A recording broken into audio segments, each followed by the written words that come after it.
का हर बार तो हमनी के छठ गा बजा के ए तरीका से करबे करे नहीं जा। हाँ तो काहे ना अब की बारी कुछ नया तरीका से गा के छठ मनावल जाओ। पूजो में नया तरीका होला का? हाँ जी कुछ गाई ना। पहले तो ही शुरू कर। हाँ तो सुने। Ananya DJ, Ananya DJ, Ananya DJ. जी पियरिया चली छापा राखे घा, चली छापा राखे घा। का चाही बासा के बहंगिया बहंगी लेके चलब घाट, बहंगी लेके चलब घाट। काजी पुरान के नियन गावे लगनी तनी डीजे में गाई। डीजे दिनेश गौर, दिनेश गौर, दिनेश गौर।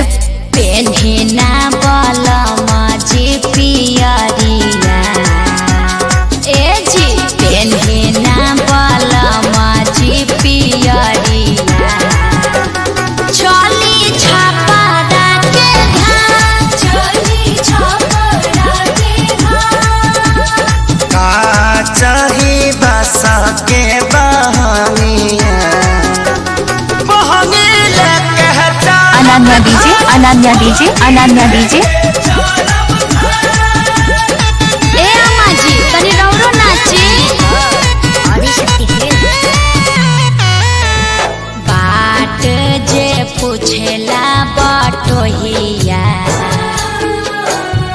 बाट जे पूछेला बटोहिया ईदल के करा के जा। दिनेश गौर, दिनेश गौर, दिनेश गौर।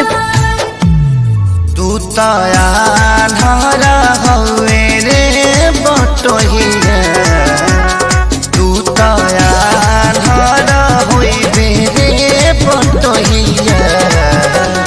ईदल छठी माई के जय, ईदल छठी माई के जय। का चाही बासा के बहंगी। Ananya DJ, Ananya DJ, Ananya DJ.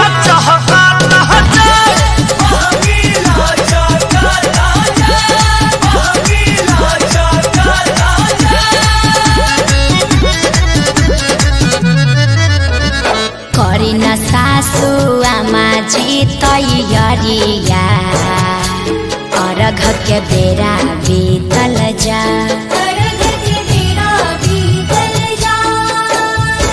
बारा बाजार, जानकी सराय, आजमगढ़। Mobile number 7619906519। घाटे पहुँचा,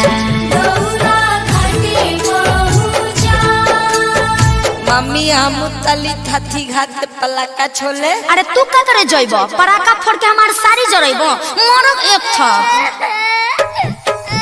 छठी घाटे करबे डरामा ओही जा हो। दिनेश गौर, दिनेश गौर, दिनेश गौर।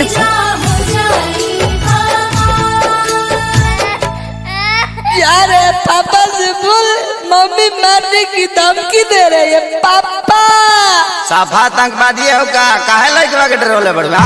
अरे ना जी बबुआ पर चटकन जन चलाई है। दिहल हा छठी माई के Ananya DJ, Ananya DJ, Ananya DJ. अच्छा ठीक बा ना मारब ई तो हमरो पता बाजी।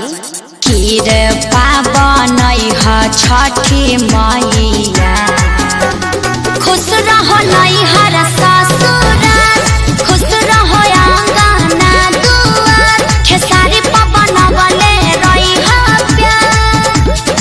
हे छठी मैया तनी कश्यप जी पर ध्यान देत रही ह, विवाद से बचाई ह।